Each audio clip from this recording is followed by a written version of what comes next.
రాష్ట్రానికి సంబంధించిన అప్పులు కేవలం ఈ 9 నెలల కాలంలోనే రికార్డు బద్దలు కొట్టేసి బహుశా ఎప్పుడు కూడా ఏ ప్రభుత్వం కూడా ఈ స్థాయిలో అప్పులు చేసిన పరిస్థితులు బహుశా దాఖలాలు ఎప్పుడు కూడా లేవు. 9 నెలల కాలంలోనే బడ్జెటరీ అప్పులే, అంటే with in the purview of FRBM పరిధిలోకి వచ్చే బడ్జెటరీ అప్పులు, అంటే public account and public debt అప్పులే అక్షరాల ఈ 9 నెలల కాలంలో 80,827 కోట్లు. ఇవి కాక ఈ 9 నెలల్లోనే అమరావతి పేరు చెప్పి ఇప్పటికే తెచ్చిన అప్పులు, తేబోతున్న అప్పులు ఈ రెండు మరో 52,000 కోట్లు.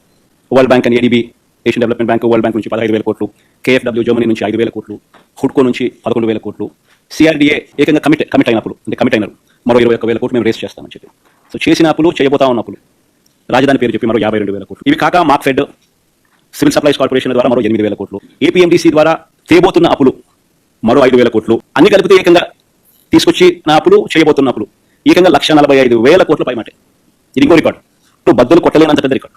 మీ అప్పులు చేసిన సూపర్ 6, సూపర్ 7 ఇచ్చారా?